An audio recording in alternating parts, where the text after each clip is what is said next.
అసలు నా కొడుకు ఇంకా రాజకీయాలలో అడుగే పెట్టలేదు.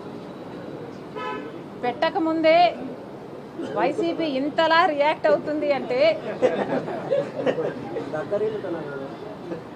ఇది భయమా బెదురా?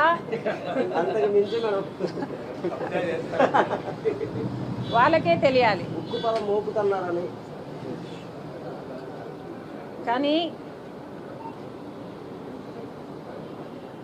రాజారెడ్డి అని నా కొడుకుకి నామకరణం చేసింది స్వయాన రాజశేఖర్ రెడ్డి గారు.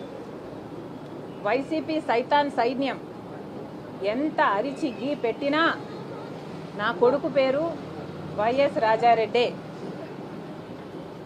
ఎన్ని కుక్కలు మొరిగినా దీన్ని మార్చలేవు. నా కొడుకు పేరు రాజారెడ్డే, నా కొడుకు రాజశేఖర్ రెడ్డి వారసుడే. ఇప్పుడు వీళ్ళు చెప్తున్నది చంద్రబాబు గారు చెప్తే మార్ఫింగ్ చేశారు ఒక వీడియోని. నేను కూడా చూశాను, నా టీం కూడా పెట్టింది. మార్ఫ్ చేసిన వీడియోలో చంద్రబాబు గారు చెప్తే నా కొడుకు రాజకీయాలలో వస్తాడు అని నేను చెప్పినట్టు కష్టపడి మార్ఫింగ్ చేశారు. చూస్తే నాకు చాలా నవ్వొచ్చింది. ఇంత కష్టం మీకు అవసరమా అనిపించింది.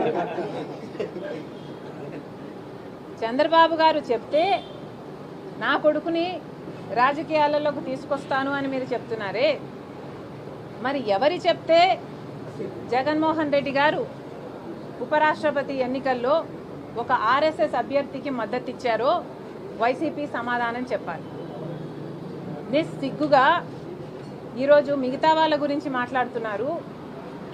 నిస్సిగ్గుగా జగన్మోహన్ రెడ్డి గారు స్వయంగా ఒక ఆర్ఎస్ఎస్ అభ్యర్థికి మద్దతు ఇచ్చారు అంటే ఇది ఎంత అవమానకరం. అసలు రాజశేఖర్ రెడ్డి గారు బీజేపీని వ్యతిరేకించిందే బీజేపీ ఆర్ఎస్ఎస్ సిద్ధాంతాన్ని ఫాలో అవుతుంది కాబట్టి. అలాంటి ఆర్ఎస్ఎస్ అభ్యర్థికి జగన్మోహన్ రెడ్డి గారు వైసీపీ మద్దతు ఇచ్చారు అంటే ఈరోజు రాజశేఖర్ రెడ్డి గారు గనుక బ్రతికే ఉండుంటే జగన్మోహన్ రెడ్డి గారిని చూసి అవమానంతో సిగ్గుతో తల దించుకునేవాడు రాజశేఖర్ రెడ్డి గారు. అసలు జగన్మోహన్ రెడ్డి గారు సమాధానం చెప్పాలి. సుదర్శన్ రెడ్డి గారికి మీరు ఎందుకు మద్దతు ఇవ్వలేదు? సుదర్శన్ రెడ్డి గారు ఒక తెలుగువాడు. సుదర్శన్ రెడ్డి గారు సుప్రీంకోర్టులో జడ్జిగా పనిచేసిన వాడు.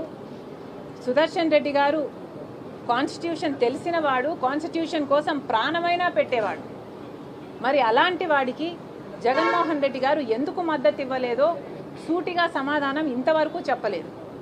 నేను చెప్తా. ఎందుకంటే జగన్మోహన్ రెడ్డి గారు మోడీ గారికి దత్తపుత్రుడు కాబట్టి. అందుకే జగన్మోహన్ రెడ్డి గారు మోడీ గారు చెప్పినట్టల్లా ఆడుతున్నారు. రిలయన్స్ వాళ్ళు రాజశేఖర్ రెడ్డి గారి